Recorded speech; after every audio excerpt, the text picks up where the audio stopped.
Assalamualaikum warahmatullahi wabarakatuh.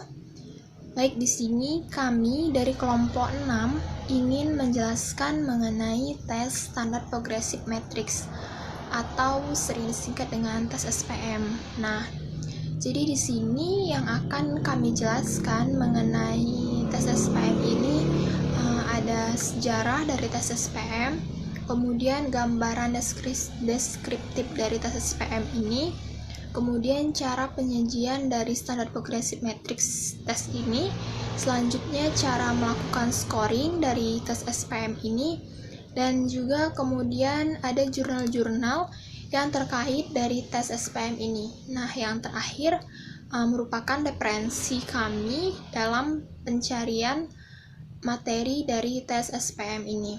Nah, kemudian yang pertama di sini saya, Julaika Masrura, akan menjelaskan mengenai sejarah dari tes SPM ini. Nah, jadi tes SPM ini pertama kali dirancang oleh J.C. Rappen pada tahun 1936. Nah, pada tahun 1938 tes ini diterbitkan pertama kali di Inggris, dan pada tahun 1945 tes ini digunakan pertama kali oleh Angkatan Bersenjata Inggris pada Perang Dunia Kedua. Nah, pada tahun 1954 tes ini berkembang di negara lain untuk kalangan pendidikan. Nah, pada tahun 1960 revisi diterbitkan dari tes Rappen ini terakhir kali oleh Lewis dan kawan-kawan di London. Nah, selanjutnya itu ada gambaran deskripsi dari bentuk fisik tes SPM ini sendiri. Nah, jadi tes progresif. Jadi tes SPM ini, standar progressive matrix ini merupakan tes intelijensi, alat tes yang digunakan untuk mengukur intelijensi dari seseorang. Nah, tes ini disusun berdasarkan teori faktor general, faktor J, yang mana untuk mengukur kemampuan umum seseorang, intelijensi dari seseorang. Kemudian, tes SPM ini bersifat nonverbal, yang mana tes ini terdiri dari gambar-gambar dan juga dapat disajikan secara individu dan juga kelompok. Nah, selanjutnya itu tes SPM ini mempunyai validitas yang cukup tinggi ketika disajikan pada individu atau remaja dan juga dewasa usia 11 sampai 65 tahun. Nah, selanjutnya tes SPM ini berbentuk buku dengan ukuran kuarto, yang mana masing-masing halamannya itu membuat satu butir soal dan juga lembar pilihan jawaban. Nah, tes ini terdiri dari 60 butir soal, yang mana dibagi menjadi 5 set, A, B, C, D, dan E, yang mana masing-masing dari setiap setnya itu terdiri dari 12 item. Nah, jadi setiap soalnya itu terdiri dari gambar besar dan juga dilengkapi oleh pilihan jawaban. Jadi pilihan jawabannya itu, jadi ketika sudah dilengkapi dengan butiran soal, selanjutnya itu dilengkapi oleh pilihan jawaban, yang mana untuk melengkapi dari gambar yang disajikan. Nah, jadi pada set A dan B itu disediakan 6 gambar kecil sebagai pilihan jawaban. Nah, sedangkan untuk set C, D, dan E diberikan 8 pilihan jawaban. Disediakan 8 pilihan jawaban gambar. Nah, penyusunan soal dari tes SPM ini bertingkat dari yang kecil, dari yang mudah sampai yang sulit. Seperti yang sudah saya jelaskan tadi, pada set A dan B diberikan 6 pilihan jawaban gambar. Sedangkan di bagian set C, D, dan E diberikan 8 pilihan jawaban. Makanya ini yang dikatakan bahwa penyusunan soal pada tes SPM ini bertingkat dari soal yang mudah sampai dengan soal yang sulit. Baik, selanjutnya akan dijelaskan oleh teman saya, Milva Arshika Az-Zahra. Baiklah, saya Milva Arshika Az-Zahra akan melanjutkan penjelasan dari teman saya, Julaiha. Nah, yang selanjutnya itu adalah aspek-aspek yang diungkapkan oleh SPM. Jadi, kemampuan apa saja yang dapat kita lihat setelah mengerjakan SPM? Itu ada beberapa kemampuan, yaitu yang pertama adalah kemampuan penalaran, di mana kemampuan penalaran ini adalah kemampuan untuk menangkap, membayangkan, dan menganalisa apa yang dilihat atau ditangkap oleh indera secara abstrak. Yang kedua itu adalah kemampuan menganalisis, berpikir logis, atau menalar.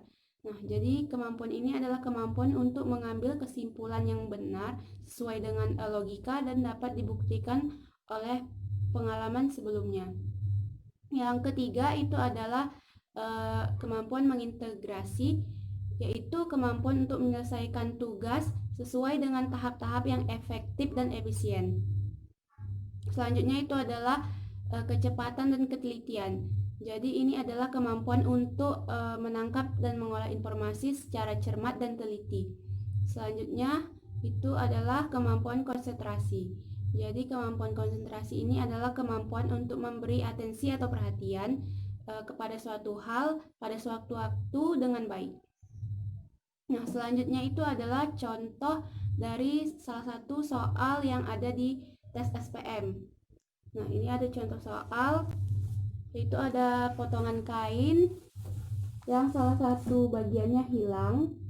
Kemudian di pilihan jawaban itu ada 6 bagian yang harus kita pilih dan harus sesuai dengan bagian yang hilang di soal, di mana di antara 6 ini yang paling cocok dengan pola yang ada di soal. Itu adalah salah satu contoh dari soal tes SPM. Kemudian ini ada contoh lembar jawaban dari tes SPM, di mana di sini di atasnya itu berisi tempat untuk mengisi identitas data diri dari testi, dan kemudian di sini ada lembar untuk menjawab tes. Kemudian selanjutnya itu adalah cara penyajian dari tes SPM. Nah, prosedur penyajiannya itu yang pertama adalah testi itu diminta untuk mengisi data atau identitas di lembar jawaban yang tadi. Kemudian setelah itu tester akan membacakan petunjuk cara pengerjaan tes SPM dan testi diminta untuk mendengarkan petunjuk tersebut. Kemudian setelah testi paham cara untuk mengerjakan tes tersebut, baru bisa mulai mengerjakan tes tersebut dan diberi waktu selama 30 menit. Setiap testi itu memiliki waktu yang sama dalam pengerjaan tes. Nah, jadi tes tadi seperti contoh tadi melengkapi kotak gambar yang terpotong dengan pola yang sesuai yang telah disediakan. Selanjutnya setelah selesai mengerjakan setelah waktu untuk mengerjakan tes berakhir, maka testi diminta untuk berhenti mengerjakan tes. Setelah selesai mengerjakan tes, baru mulai untuk proses scoring atau penilaian yang akan dilakukan oleh tester. Baik, demikian penjelasan saya. Baiklah, saya Safira Umara ingin melanjutkan penjelasan dari teman saya, Milva Arshika Az-Zahra. Saya akan menjelaskan mengenai cara scoring. Yang pertama itu men-skor jawaban testi sehingga mendapatkan skor mentah. Dalam tes ini, berikan nilai 1 jika jawaban benar dan nilai 0 jika jawaban salah. Kemudian, jumlahkan semua hasil yang didapatkan testi. Kemudian hasil penjumlahan tersebut disebut dengan skor mentah. Yang kedua itu ada mengkonversi skor mentah dalam persentil. Jadi skor mentah yang didapatkan tadi kemudian diubah menjadi persentil. Kemudian masukkan ke dalam tabel konferensi skor. Yang ketiga itu ada mengkonferensi persentil ke dalam IQ.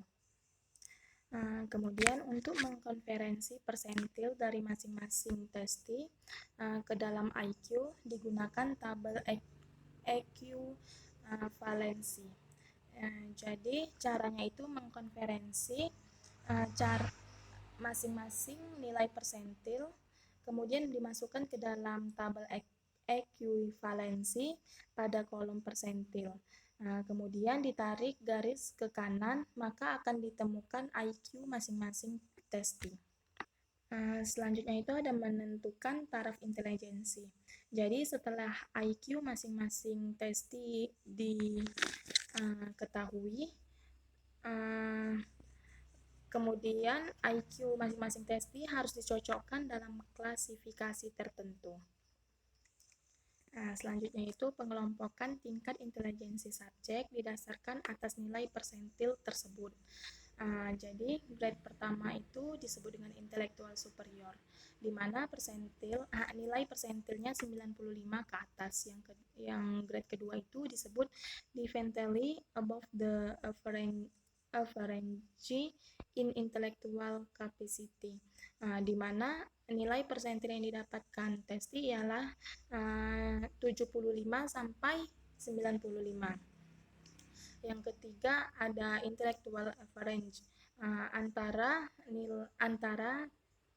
persentil 25 sampai dengan 75. Grade keempat itu ada definitely below the average in intellectual capacity, di mana nilai persentil 5 sampai dengan persentil 25. Yang kelompok keenam itu ada intellectuality defective, di mana nilai terletak pada di bawah persentil 5.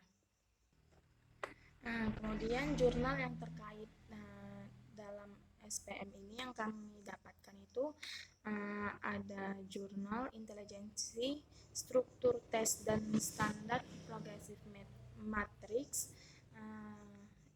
oleh Kumalhadi dan Susena. Selanjutnya ada jurnal yang berjudul karakteristik psikometri pada standar progresif matrix oleh Rahmadi dan Widya Stuti.